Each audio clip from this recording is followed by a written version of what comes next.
Annonceurs, entrepreneurs, promoteurs et chefs d'entreprise, choisissez dès à présent votre meilleur partenaire média, Ideal Production. Ideal Production est basé à Cotonou au Bénin. Ideal Production, le partenaire exclusif de Sika TV en Afrique.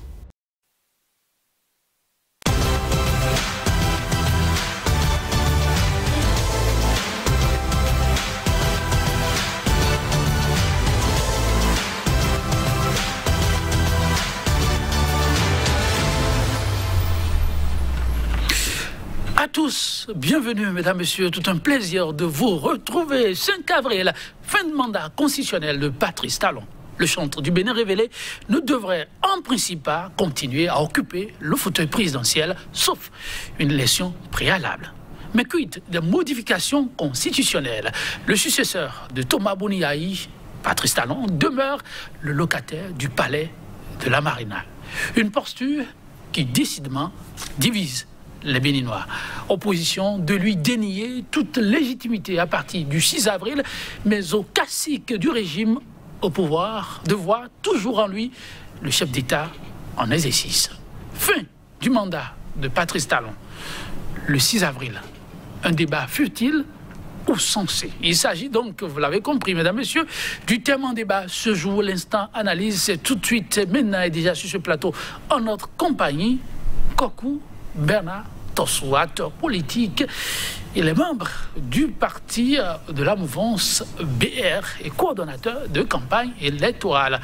Kokou Bernard Tossou, bonjour à vous. Bonjour, monsieur Joël. Merci de répondre à notre invitation. Merci à vous aussi de m'avoir invité. Je vous en prie, c'est plutôt un plaisir. Nous avons appris tout à l'heure dans les coulisses de la campagne électorale que vous êtes entré en studio, c'est bien ça? Voilà. Comment ça se passe? Ça se passe agréablement bien. On y reviendra, pourquoi pas. En face de vous, là, déjà opérationnel, Vincent Folly, qu'on ne présente plus, éditorialiste. Il est le directeur de publication du quotidien La Nouvelle Tribune. Oui, mesdames, messieurs, ça manque toujours à l'appel dans les kiosques. Vincent Folly, bonjour à vous. Bonjour Joël. Merci de répondre à notre invitation. Moi, c'est toujours un plaisir pour moi de me retrouver ici et je suis ce matin en face d'un doyen. Je ne sais pas si je suis plus âgé ou il est plus âgé de toutes les façons.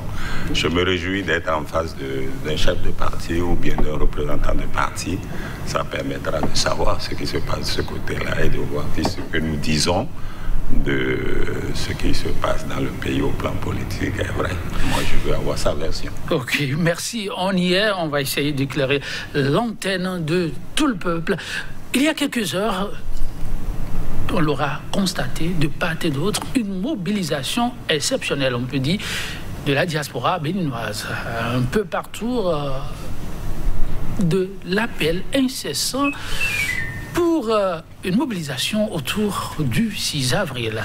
Nous allons, mesdames, messieurs, chers invités, avec la complicité de la régie, faire un tour pour voir un peu comment cet appel a été lancé à Paris et pourquoi pas, et graduellement au Canada, États-Unis, et revenir sur le plateau.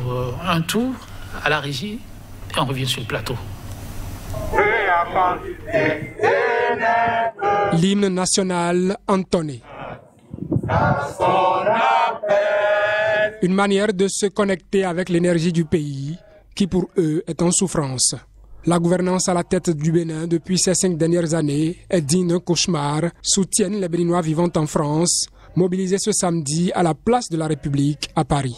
Parmi eux, quelques-uns des exilés politiques. Ils sont venus très nombreux. Cela témoigne de notre engagement, de notre patriotisme pour défendre les acquis démocratiques de notre pays. Le 5 avril 2021 à minuit, Patrice Talon devra descendre du fauteuil présidentiel car ce sera la fin de son mandat tel que voulu par la Constitution du 11 décembre 1990, disent-ils. 5 ans, c'est 5 ans. Oui. Et non 5 ans et 45 jours. Il faut continuer la lutte jusqu'à la dernière seconde. Il a prêté serment pour 5 ans. 5 ans, c'est 5 ans. 5 ans, c'est 5 ans. Plus 45 jours. Non, 5 ans, c'est 5 ans.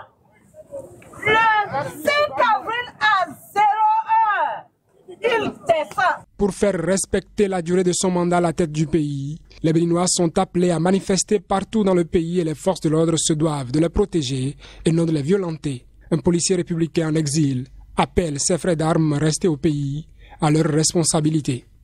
Et la Constitution béninoise donne l'autorisation à tout citoyen, à tout fonctionnaire de la République, notamment les hommes en uniforme, de refuser tout ordre illégaux. Le 5 avril, c'est dans quelques heures. Que se passera-t-il quand sonnera minuit? L'histoire le dira. Oui, mesdames, messieurs, vous l'avez constaté, c'est un élément témoin parmi tant d'autres. France, il y a eu de la mobilisation pour rappeler la date du 5 avril en conformité avec les tests de loi ayant amené le chef de l'État en exercice, Patrice Talon, au pouvoir. Après la France, on a eu le Canada, les États-Unis. Nous ferons économie d'image à nos invités pour gagner en temps. Ils sont là aussi pour pouvoir opiner. Le temps d'intervention, le temps fait souvent défaut. On va donc y aller graduellement et faire, si possible, un décryptage de ces appels qui, en principe, se ressemblent, que ce soit au Canada, aux États-Unis et partout ailleurs. Je me retourne vers vous, Monsieur Tossou. Vous avez suivi ces interventions, sans doute. Oui, j'ai suivi. Merci, Monsieur Joël. J'ai suivi ces interventions, mais avant de venir sur le sujet, oui, permettez-moi de remercier encore votre chaîne de télévision pour l'occasion que vous me donnez de m'adresser à vos auditeurs et à la nation et à l'univers tout entier. C'est un plaisir. Je voudrais redonner quelques petits détails. Oui. Vous m'avez présenté membre du BIER, oui, coordonnateur des campagnes. Oui. Je ne coordonne pas la campagne pour le BIER, mais pour des cas de concertation des mouvements soutenant l'élection du duo Talon. Ok, c'est important. CCMET BASIS, okay, dans la 6e circonscription. Et ce mouvement est circonscrit dans la 6e circonscription. Okay. Et donc, c'est un mouvement qui est parrainé par un grand homme qui n'a plus à démontrer que vous m'interdisez de faire. Oui, bon, on ne fait pas de la publicité. Bon, mais il n'y a pas de problème, vous pouvez le faire. Bon, vous allez payer après à ceux qui s'occupent des finances. Voilà. Bon, on va sur l'essentiel. Donc, cette clarification fait. Vous savez, cette clarification aussi, ce que je voudrais relever, vous avez parlé des mouvements, des soulèvements à l'extérieur. Non, de mouvements, hein, appelant la date du... Vous savez, moi je vois que c'est des groupuscules. Je suis un coordinateur de campagne, je sors d'une activité de campagne. Et quand je vois dans Godomé Ouest les femmes qui viennent de se réunir autour du marché international en construction pour saluer la vision, la clairvoyance du chef de l'État, à côté des images que je viens de voir, j'ai dit, vous savez, on n'a pas les mêmes préoccupations. Il y a des gens... qui ont... Oui, les peuples, les hommes n'ont pas les mêmes préoccupations. Ceux-là qui sont en train d'animer leurs meetings à l'extérieur du pays, et même ceux qui ont convaincus de venir autour d'eux, oui, je ne sais pas si je comprends bien s'ils ont les mêmes visées. Parce que aujourd'hui, à mon meeting, j'ai eu un représentant de Marseille, une dame, dont je ne cache pas le nom, Madame Kukui Matit, qui est venue au nom de la diaspora de Marseille pour soutenir l'élection du président Patrice Talon. Et donc, si dans le même temps, dans une autre localité de Paris, vous voyez qu'il y a quelques-uns qui se réunissent avec quelques banderoles, c'est sans importance. C'est leur volonté. Il y a enfants, quand on dit quelque chose, enfants, ça signifie pour nos téléspectateurs? Voilà. Donc, ça veut dire qu'on ne peut pas tous, autant que nous sommes les 11 millions, applaudir le président Patrice Talon. Il doit y avoir de quelques mécontents qui ont peut-être des raisons d'être mécontents.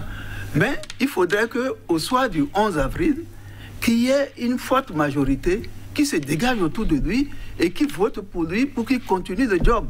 Ok. Le message qu'il porte, oui, quelle importance ou quelle valeur, voilà, il a pour vous?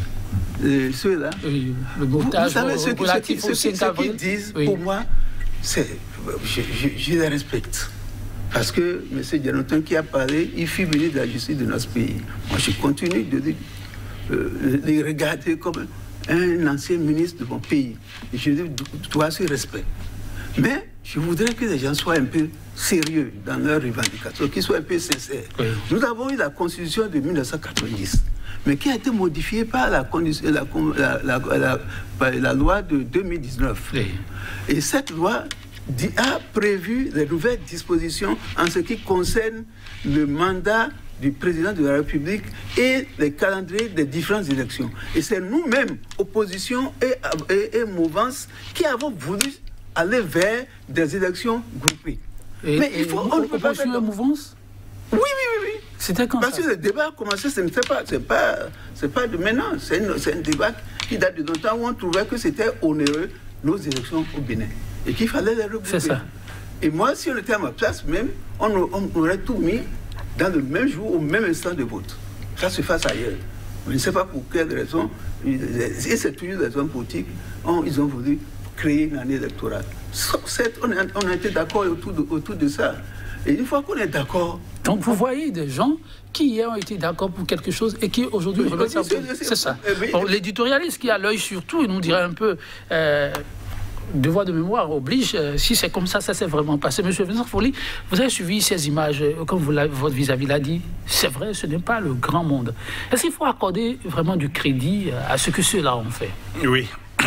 Et je m'inscris en faux. Oui, il faut accorder du crédit à ce que nous venons de voir. Ah bon? Je m'inscris en faux contre ce que dit mon aîné. Et je dis que les opinions doivent s'exprimer.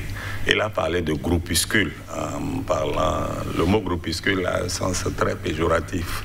Et il dit, si vous voyez le nombre qui est venu chez moi à Godomé, oui, je veux qu'il nuance un peu les choses. Le groupuscule, là, il faut les féliciter. Venir, vous connaissez la place de Paris, vous avez certainement travaillé dans plusieurs institutions, et regrouper les gens dans Paris, c'est une gageure.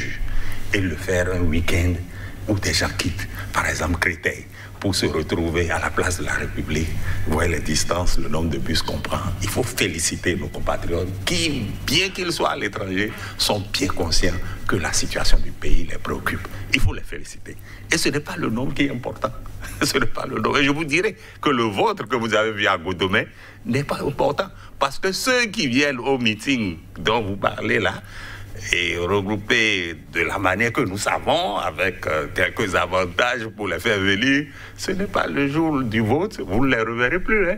Attendez, vous allez voir dans quelques jours, c'est dimanche, hein, vous allez voir ce qui va se passer. Vous allez vous plaindre que vous voyez, les gens viennent à compte-gouttes, jusqu'à midi, on n'a pas le nom. Vous verrez, parce que ceux qui viennent pour voter ne sont jamais ceux qui viennent pour au meeting. Et c'est en cela que je rappelle une phrase du président Gbagbo qui dit de ne pas confondre la foule et les électeurs. Il ne faut pas confondre la foule avec les électeurs. Donc, c'est tout dire, hein. Je crois qu'on a résumé. Moi, je félicite nos amis de Paris, nos frères de Paris, qui sont bien conscients que la situation au pays est intenable. On ne peut pas continuer avec la pensée unique. Nous avons refusé la pensée unique à la conférence nationale. On a dit non. Donc, aujourd'hui, les gens n'ont plus les possibilités de s'exprimer. On ne peut plus aller à l'ORTB, sur les télés privées. Alors, les gens, c'est la rue. Donc, vous les empêchez, mais ils ont la rue pour s'exprimer. Voilà ce que je peux dire. Oui, sur l'essentiel. Oui. Vodulazi a relevé un fait tout à l'heure. Des gens qui se sont entendus sur un principe de départ qui aujourd'hui viennent le remettre en cause. Le débat autour du 6 avril, est-ce que ça encore, ça a raison d'être mais bien sûr, vous avez dit, vous avez demandé, c'est le thème, vous avez parlé, est-ce que c'est un débat futile ou un débat sensé? C'est très sensé comme débat. Ça a toute son importance. Si quelqu'un se donne quelques jours de plus de ce qu'on lui a accordé, sur ce qu'on lui a accordé, mais demain, il se donnera des semaines, il peut se donner des mois ou des années. Attendez, on voit certains pays où les élections sont prévues, on attend la veille, on dit, oh non, on proroge. Mais si on est dans une situation comme ça, c'est pas possible. Aux États-Unis, les élections ont lieu en novembre. Le président qui entre en exercice prend fonction le 20 janvier. Depuis 200 ans, ils n'ont jamais varié. Nous, on a prévu dans notre constitution que c'est le 1er avril. Au départ, c'était ça. Puis, il y a eu des changements parce que le président Kérékou, en 1996, n'avait pas prononcé une phrase et c'est allé au 6 avril. Sinon, c'est début avril, le 3 avril ou quelque chose comme ça. Si c'est ça, on a retenu ça, ça doit être immuable. Si on veut changer la Constitution, vous avez dit que c'est tout le monde qui s'est entendu, c'est ça qu'il a dit. Pourquoi? Pour proroger, pour faire les élections, pour regrouper les élections. Tout le monde, c'est qui? Des gens ont fait des propositions par le passé. Ça, c'est vrai. Mais après, on a regroupé, on a fait un dialogue qui n'est qu'un monologue. On a choisi des gens avec qui on s'entend. On s'est réunis, on dit, ah, on avait déjà dit ça, mais il faut en débattre. Alors, qui a débattu de ça? On a changé le jour à la faveur d'une révision constitutionnelle faite nuitamment, hein, par des gens qui ont lu les textes de manière... Alors qu'on nous a dit qu'on voulait changer deux mots, deux trucs, la Cour constitutionnelle, la Cour des comptes, et on voulait voir le nombre des femmes aussi. C'est ça qu'on nous a dit. Puis, en une nuit, on a changé 47 articles de la Constitution. C'est extrêmement grave. Donc, moi, je ne peux pas dire qu'on s'était entendu pour changer la date. J'ai assisté la dernière fois à une conférence du professeur Olo, qui a une sommité du droit constitutionnel dans notre pays.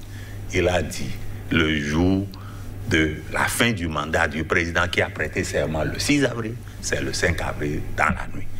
Ce n'est pas le 11 avril, ce n'est pas le 15 avril, c'est le 6 avril.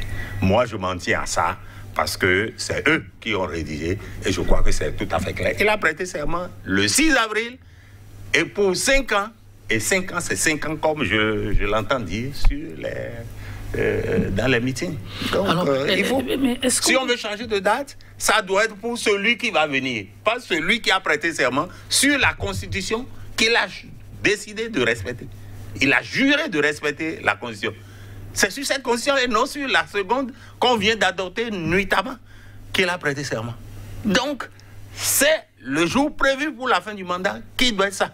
Mais la politique, c'est une question de rapport de force. Il est là encore le 6 avril, il sera là le 7, il sera là le 11, et vous allez dire, oui, là, la situation. Mais non, dans les pays, si la situation était normale, le président en exercice devait être parti cette nuit. Non. Mais il a la force publique avec lui et il s'en prévaut pour continuer à rester. Mais vous ne savez pas ce qui peut arriver. Est-ce que le débat, justement, à ce niveau, s'explique? Est-ce qu'il ne faut pas laisser plutôt, comme le dirait l'autre, les choses se faire et après on avise 45 jours de plus. Mais ça fait plus de 2 mois qu'on dit au président que ce n'est pas bon. Et celui qui dirige la Cour constitutionnelle est un professeur de droit. On aurait pu revenir rapidement dessus pour changer les choses. Ils ont persisté parce qu'ils ont la force physique. Vous allez voir, le 6 avril, il sera toujours là. Ben, bien sûr, il est là. Mais jusqu'à quand? Personne ne sait. Avec les événements qu'on a vus dans le pays, qui se déroulent dans le pays. On reviendra sur ces questions. Depuis cette nuit. On revient sur ces questions. Oui, Monsieur Tosso, est-ce que c'est vraiment important à cette étape-ci d'accorder une oreille attentive à ceux-là qui continuent de s'accrocher au 6 avril? Ou comment on gère finalement? Non, moi je pense que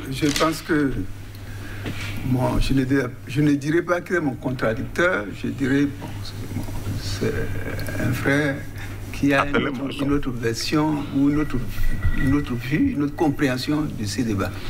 Et qui l'exprime, c'est son droit. Et tout à l'heure, j'ai dit quelque chose. Et vous n'avez pas peut-être prêté attention. J'ai dit, ceux qui organisent et ceux qui sont là, je n'ai pas l'impression qu'ils ont les mêmes préoccupations.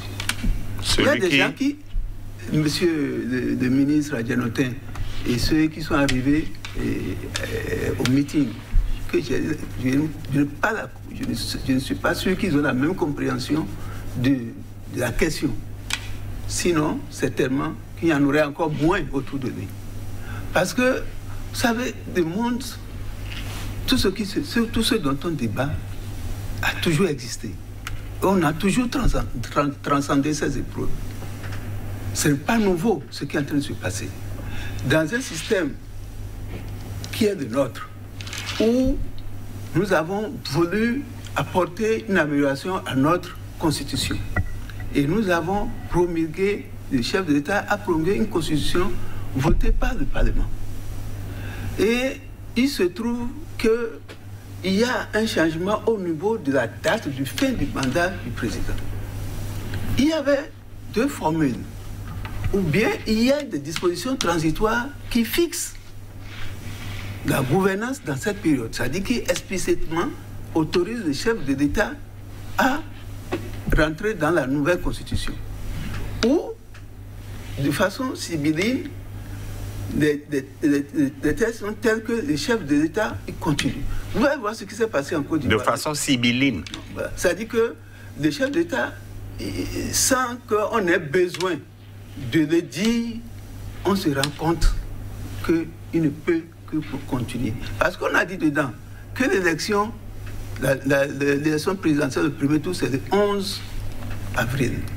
Le 11 avril 2021. Si vous dites, vous reconnaissez que le chef de l'État va remettre son mandat en jeu le 11 avril 2021, ça veut dire que vous l'autorisez à rester jusqu'au 11 avril 2021. Mais pourquoi il aurait pu fixer la date en mars, puisque les élections ont lieu en mars, au terme de la Constitution? Est-ce que c'est lui, le président de la République, qui l'a fait, ou bien c'est une commission qui a travaillé et le Parlement a... Quel Parlement? Monocolore? Non, moi je ne parle pas de... Moi je ne vois pas un Parlement monocolore. Je vois un Parlement où il y a une minorité et une majorité. Où est la minorité? La minorité, c'est le BR auquel j'appartiens. C'est qui? Le BR? Oui, auquel j'appartiens. Ah, d'accord. Oui.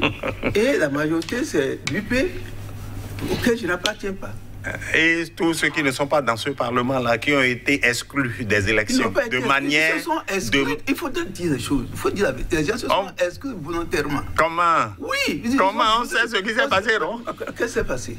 Ah, mais vous, est-ce qu'on va refaire l'histoire? Avant qu'on ne fasse les élections, les législatives, tous les débats qu'il y a eu au Parlement, où le président a confié au président de l'Assemblée, le président de la République a confié au président de l'Assemblée, Mbedji, d'aller s'entendre avec le groupe. Qu'est-ce qui s'est passé en temps pour que le conclave des chefs d'institution décide non, on ira aux élections alors que les débats n'étaient pas encore terminés? On me dira que oui, on ne voulait pas. Qu'est-ce qui se fait? Comment se fait-il que ce soit les deux partis du chef de l'État qui aient eu tout le dossier, c'est-à-dire à jour? C'est quand même gros. L'USL avait son dossier à jour, les MCBE avaient formalisé leur dossier et d'autres voulaient aller aux élections. Mais vous savez ce qui s'est passé? Le chef d'État a décidé avant même que les gens ne s'entendent au Parlement. En tout cas, moi, c'est ma compréhension de la chronologie des faits. La chronologie des faits, c'est qu'ils étaient en train de discuter entre parlementaires quand le chef d'État a dit avec le conclave des chefs d'institution, allez-y, on organise les élections. Et on a arrêté les débats. Les chefs d'État étaient tenus aussi par quoi? Par la Constitution. Quelle Constitution? Quelle Constitution? Ils étaient tenus par ça et il s'est trouvé malheureusement qu'en face, il y avait une opposition qui n'avait pas le souci de travailler. Oui, mais comment se fait-il que c'est les deux partis? Comment vous pouvez dire? C'est là où il y a des gens intelligents? C'est les seuls intelligents? La Sénat a reconnu des fautes mineures à certains et des fautes majeures à d'autres. Mais de quel droit la Sénat devait faire ça? Fautes mineures et fautes majeures? Parce que tout simplement...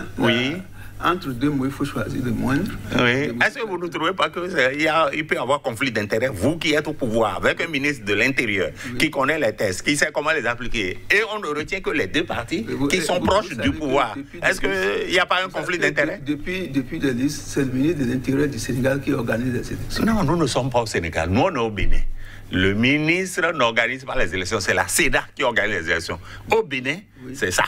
Au Sénégal, c'est le ministère. Et leur commission électorale n'est qu'un appendice de choses. Nous, le système du Bénin est différent. Donc le ministère n'a pas de parti pris. Il n'a rien à voir dans l'organisation. Quelle confiance on peut se faire lorsqu'on est dans une situation de force où vous êtes au pouvoir, vous êtes membre du parti. Le ministre de l'Intérieur est membre de l'UP. Et c'est lui qui organise et qui dit, voilà, c'est du cas de conformité que la Cour constitutionnelle a sorti de son chapeau de magicien, comme pour dire, bon, vous restez à l'écart. C'est ça qui s'est passé. Et donc, si on refait ce débat, on constatera simplement une chose, qu'il y a eu exclusion de manière volontaire. Comme il y en a encore maintenant à la présidentielle. Même si. Oui. Même si. Même si. Prenons le cas de la Côte d'Ivoire, ce qui s'est passé récemment. Oui. Vous avez vu? Les gens étaient jusqu'à créer des CNT pour créer un gouvernement en doublant au gouvernement légitime. Oui, c'est parce que... Oui. Et entre octobre 2020, c'est octobre 2020 à aujourd'hui 2021, ils ont déjà beaucoup a connu des avancées.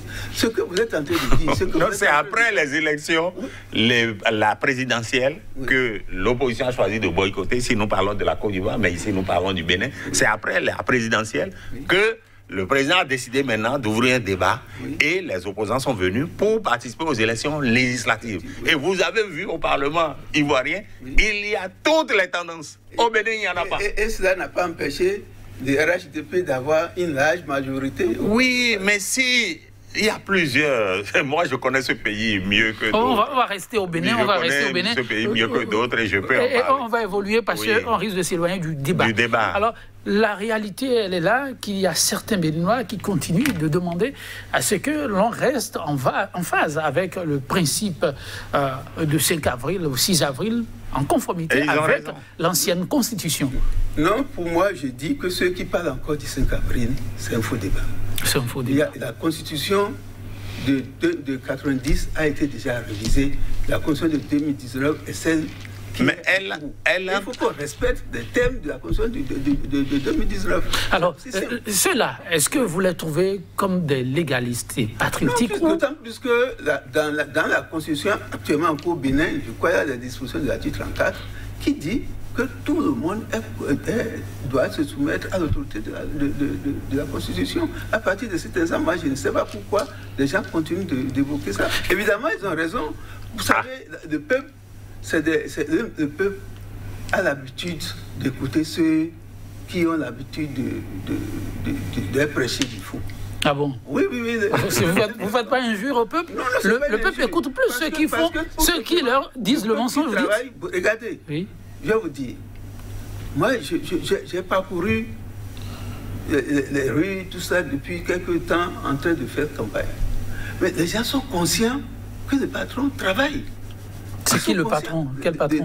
Le président de la République. Pourquoi vous l'appelez patron? Oui, le patron, c'est le président de la République. C'est ça. Oui, donc ils sont conscients qu'il travaille, ils sont conscients qu'il faut lui donner une nouvelle chance pour qu'il arrive. Mais pendant ce temps, si vous allez dans le quartier avec quelques groupuscules, avec machette, va dans le quartier maintenant pour dire rentrez chez vous. Même les gens qui sont plus valides, ils sont prêts à courir pour dire on rentre, parce qu'on ne peut pas être touché. En tout cas, on n'est pas à cette étape, on ne le souhaite non plus. Oui. Alors, mais ceux qui répondent et rétorquent un peu à l'instar de votre vis-à-vis, qui dit mais le chef de l'État a été élu sur un test clairement défini et en principe devrait être jugé sur la base de ce test. Qu'est-ce que vous leur répondez? Et donc, répondez à M. Vincent. Il a été élu pour mettre en place des réformes.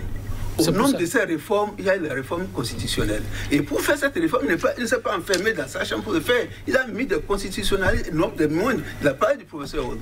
Mais il y a le professeur Sosa, qui était le président de cette commission qui a travaillé. Il y a le rapporteur, c'était un éminent professeur, monsieur,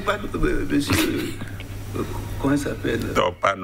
Topanou, qui ont travaillé à ça, et ils n'étaient pas les seuls. C'est ceux qu'ils ont arrêtés, qui a été juste promulgué par le chef de l'État. Lui ne peut pas être au-dessus du peuple. Non, ce qu'on dit est simple. Ce que vous citez là, le professeur Sosa, que je respecte beaucoup, un professeur de droit privé. Le professeur Topanou n'est pas un professeur de droit. Il est un politiste, il est professeur de sciences politiques. Cela dit, ce qui s'est passé au dialogue qui a abouti à la révision de la Constitution n'était pas le fruit d'un grand consensus comme nous avons connu en 90. Vous serez d'accord avec moi. Donc, ce qui a été fait nuitamment a été une révision rapide, sans consensus.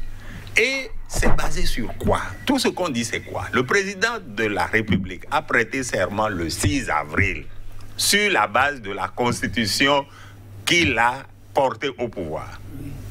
Le 5 avril à minuit, il cesse son mandat fini. On ne peut pas réviser une constitution et lui donner plusieurs jours, en plus des jours qu'on devait lui accorder. C'est ce qu'on doit dire. La nouvelle constitution serait applicable au nouveau mandat qu'il aura reçu, non à partir de la date qu'ils auraient arrêtée, mais à partir du 6 avril où son mandat finit. Et un autre mandat va commencer. Pourquoi ils n'ont pas fait ça? Ils ont dit que c'est pour chercher les jours et les coïncidences. Ils n'ont pas le droit de faire ça. En tout cas, visiblement, sur la question, il n'y aura toujours pas d'entente. C'est ce qu'on constate et sur le plateau aussi. Vous le reflétez. Alors, ces Béninois de la diaspora ne se sont pas contentés que de manifester. Vous avez suivi un peu vers la fin, comme je l'ai dit, il y a d'autres images, mais pour gagner en temps, ils ont appelé à des manifestations pacifiques de la nuit du 5 avril de 0h à l'aube. Nous allons, avec la complicité de la régie, pour les premières images qui nous sont parvenues, vous inviter à suivre cet élément témoin. Ensuite, nous revenons en studio. La régie. Kandi, Parakou, Tchaourou, dans le nord du pays et Cotonou, place de l'Étoile Rouge, ont été mouvementés la nuit. Des groupes de citoyens ont manifesté pour dénoncer la prorogation du mandat du président Patrice Talon. Ce mardi, même si Cotonou est dans un calme apparent, les forces de l'ordre sont en alerte et font des patrouilles. À Mistralité et Porto Novo, des mouvements sont annoncés au même moment à Calavia, Godomé, des agglomérations périphériques de Cotonou. Pour ces citoyens, le mandat constitutionnel du président Patrice Talon doit être respecté. Du côté du gouvernement, l'on reste serein. Le gouvernement prendra ses responsabilités en cas de trouble, avait prévenu le ministre Alain Ouroula. L'armée au pouvoir! L'armée au pouvoir! L'armée au pouvoir! L'armée au pouvoir! L'armée au pouvoir! C'est là quelques-unes des images qui nous sont parvenues. Le politique que vous êtes, ensuite citoyen, quel décryptage en faites-vous? Non, moi, je suis un peu triste pour ces comparés qu'on manipule pour des situations qui cela ne devait pas être. Pour la simple raison que quand j'ai regardé ce qui se passe chez nous, j'ai vu ce qui se passe ailleurs, j'ai dit, le peuple est manipulé. C'est des gens qui sont manipulés et fort heureusement, le président ne veut pas s'inscrire dans ce registre. Et il a foi en sa vision pour le pays et il estime que le divin qui lui a confié le pouvoir payera par sa main forte à ce qu'il continue jusqu'à ce jour où il décide de le retirer. Sinon, comme je vous l'ai dit, la Constitution de 1990, c'est vrai que c'est la même Constitution qui court depuis 2019, mais il y a eu des articles qui ont été modifiés, au nombre desquels la disposition qui concerne la fin du mandat qui est le 5 avril. Et donc, en principe, pour les gens de bonne foi, il ne devrait plus avoir de débat autour. Bon, ils sont libres, c'est des citoyens. Il a dit tout à l'heure, nous sommes en démocratie, les gens peuvent s'agiter comme ils veulent. Mais il faut que tout cela se passe dans le cadre de la légalité. Et donc, moi je pense que ces moments que vous nous avez permis de voir, les services de sécurité feront le travail. Et si ça déborde, si la justice aussi s'en saisira, elle fera son travail. Oui, monsieur Vincent Folly, est-ce que les populations avaient vraiment besoin de descendre dans les rues? Bien sûr, et je crois qu'il faut féliciter les leaders de l'opposition qui, unanimement, je crois, parce que j'ai vu plusieurs tendances dans les images qui nous sont parvenues la nuit, je crois que les leaders de l'opposition ont raison de faire ça, parce que nous avons affaire à quoi? À une campagne plutôt insipide. Expliquez-vous pas de mots en l'air. Pourquoi parlez-vous de campagne insipide? Insipide. Vous voyez, la campagne était, le président même l'a reconnu, une période de fête. Est-ce qu'on n'est pas en pleine fête là?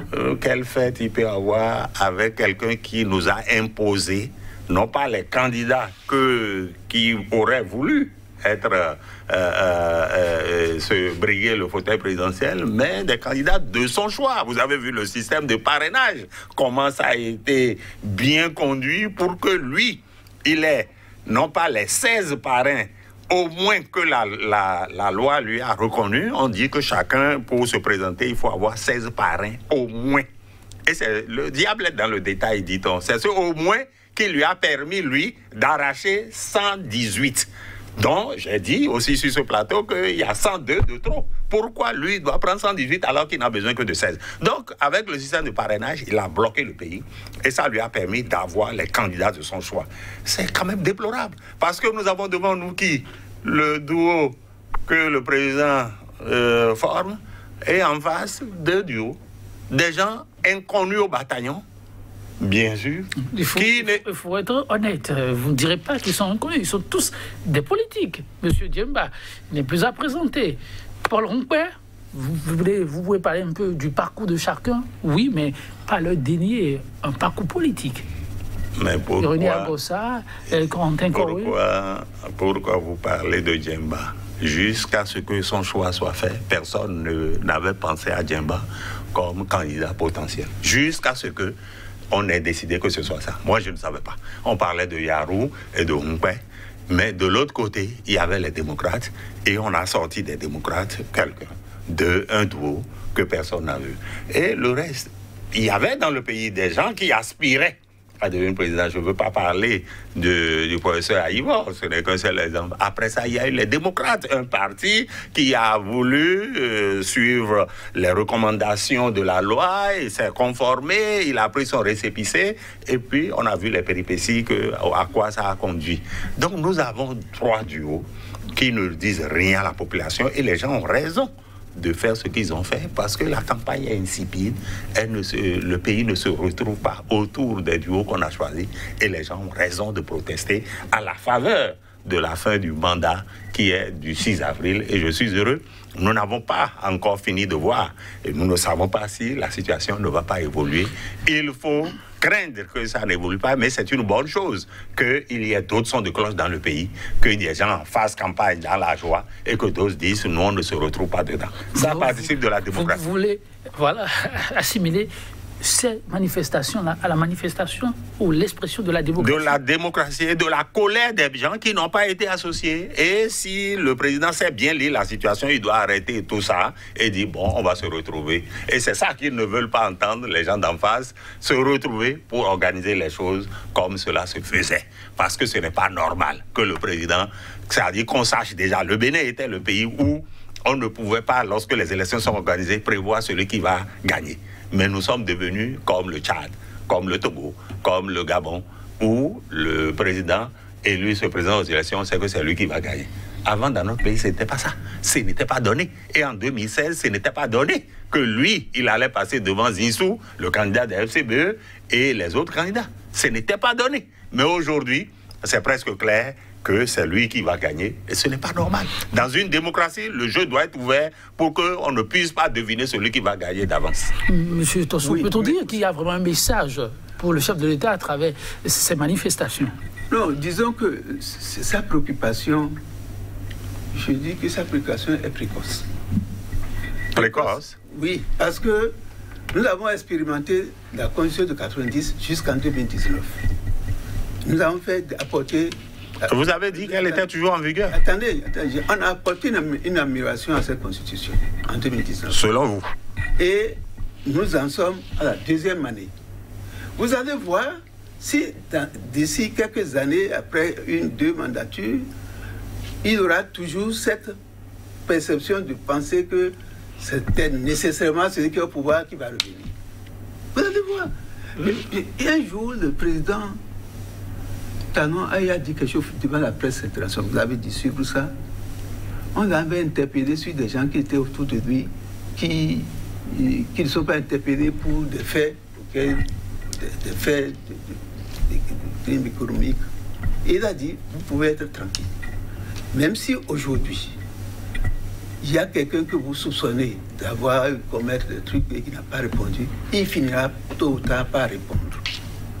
Vous savez, on a une constitution où même la constitution révisée donne droit à 2 mandats au chef de l'État. Et s'il finit son mandat et que de nouvelles candidatures se présentent, c'est sûr qu'on ne parlera plus du président Patrice Talon. En ce moment-là, si vous avez l'intention de briguer la magistrature suprême, vous avez l'intention de gérer le pays, préparez-vous à votre tour. Et en ce moment, le jeu sera encore peut-être plus ouvert que vous ne le pensez. Et en ce moment, moi, je pense que ce n'est pas la peine d'embraser le pays juste parce qu'on n'a pas pu être... L'appel actuellement à des manifestations pacifiques, on souhaite que ça en reste là. Mais alors, est-ce que politiquement, il y a une lecture que l'on doit en faire? Et le chef de l'État, en l'occurrence, par rapport à ces manifestations. Pour moi, vous savez, le chef de l'État, il a une très longue expérience du débat politique dans notre pays. Il y est depuis 1990. Et il voit tout. Si vous voyez les réformes, la pertinence des réformes, c'est bien parce qu'il comprend comment tout ce qui s'est passé, c'est tout ce qui a retardé notre pays. C'est au vu de tout ça qu'il a entrepris des réformes. Et ce qui est en train de se passer en ce moment, autour du 5 avril, c'est autour du 5 avril, je ne sais pas. Bon, donc, je pense qu'il va tirer des leçons. Mais dans tous les cas de figure, après cette élection, le point du 6 avril, ça ne se posera plus. Alors, la question de la vitalité démocratique, comment le politique l'apprécie-t-il? Non, vous savez, tout à l'heure, il a dit qu'une campagne insipide. C'est sa version, c'est sa pensée, c'est ce que lui voit. Mais moi, je suis sorti, depuis que nous avons commencé la campagne, et je vois que c'est une campagne festive. Ah bon? Si vous une fête qui se déroule. Vous avez passé, vous avez vu des femmes, j'ai vu des femmes, on m'a même exfiltré de la masse, tout à l'heure. Sérieusement? Ah bon? Oui. Je voulais rentrer dans le site du marché international en constitution, mais je ne pouvais pas. Merci. Je vous ai dit tantôt de ne pas confondre la foule et les électeurs. Oui, et vous allez voir, au soir du 11 avril, bien. Moi je parie qu'on ne va pas avoir un score rikiki. Vous n'allez pas avoir? On ne va pas avoir un taux de participation rikiki. Un taux de participation rikiki. On n'aura pas ça. Oui, parce que tout simplement, les autres fois, on sème la peur. Et c'est ce que les gens sont en train de faire. Ils veulent semer la peur pour empêcher. C'est pour ça que j'ai fait les autres peuples. Normalement, dans d'autres pays, ils bravent les hostilités. Mais nous, on a une minorité silencieuse. Ils bravent les hostilités. Les Ivoiriens, par exemple, ils bravent les hostilités. Ils ont le courage, quand ils soutiennent leurs candidats, ils peuvent mourir pour lui. Ouais, je ne veux pas que les gens meurent pour talent, mais il faut que nous ayons le courage de montrer que le monsieur travaille, que nous le soutenons. Il ne faut pas qu'on reste silencieux, tout simplement parce qu'il a un petit voyou dans un coin de rue qui est brandi, la peur, c'est pas bon. Alors, quelques jours encore qui séparent les Béninois du 11 avril. Pour l'éditorialiste que vous êtes, si vous avez un tableau à peindre, et peut-être quelques suggestions à faire. Non, la suggestion que le chef de l'État tire le son ou bien essaye de considérer la situation à la lumière de ce qui se passe dans le pays et qui va certainement se prolonger. Moi, je le souhaite parce que cette campagne, de mon point de vue, est insipide. Le chef de l'État fait un détournement des électeurs appartenant à d'autres. C'est-à-dire, vous avez vu, j'ai vu dans la foule hier des gens de l'USL, les gens favorables à tel autre, le président, le ministre Komi Kouché, et certainement à d'autres, à Ivor. Ce matin, on m'a dit qu'à Porto-Novo, des gens se sont soulevés. Mais c'est un détournement comment on peut dire, des électeurs des autres partis qui n'ont pas eu la possibilité de présenter leur candidat. Tout ce qu'on demande, c'est que mon vis-à-vis dit, écoutez, il y aura 2 élections, on est en train de faire des réformes, pourquoi vous n'attendez pas? Dans 1 an, dans 5 ans, vous aurez l'occasion de vous prendre. Pourquoi on m'avait demandé à moi d'attendre dans 5 ans alors que je suis prêt pour aller aux élections? Pourquoi me dire que oui, nous avons déjà un candidat qui est sûr de gagner? S'il est sûr de gagner, pourquoi il a peur de compétir avec d'autres? Donc notre compétiteur né qui est là aime compétir sans compétition. Et c'est ce qui risque d'arriver. Votre conclusion? Ma conclusion, c'est que je crois que ce qui se passe aujourd'hui est une bonne chose. C'est-à-dire ce qui s'est passé depuis hier nuit. Et qui va certainement se poursuivre. Moi, je le souhaite. Parce qu'il faut que la peur change de camp. Il a dit tantôt qu'ailleurs, en Côte d'Ivoire, les gens meurent pour leur candidat. Non, on ne souhaite pas ça, on le répète. Non, et on a vu au Mali des gens s'organiser. Les manifestations qu'on a vues de manière massive au Sénégal la dernière fois. Au Mali, moi, je souhaite que ça vienne ici pour que les gens ouvrent les yeux. Et vous avez vu que le président Macky Sall a reculé pour faire des propositions, de nouvelles propositions à l'occasion de leur fête nationale. Donc, le chef d'État doit lire la situation telle qu'elle se présente et tirer les leçons pour l'avenir du pays. Parce qu'il ne faut pas continuer à détourner les électeurs des autres. Oui, monsieur Merci beaucoup. Merci. Je crois que ce que nous devons tirer comme conclusion à cette occasion, nous devons rendre grâce au Seigneur. Que, avec l'importance, l'ampleur des réformes qui ont eu lieu, on en soit à ce qui se produit. Et je pense que le divin va faire en sorte que les gens soient habités par l'esprit de paix. Merci beaucoup, oui, et ça va être sur ce mot que nous allons prendre congé de vous. La paix et rien que la paix, mesdames, messieurs. Prenez soin de vous, chaque jour est une vie. La paix, rien que la paix, au revoir.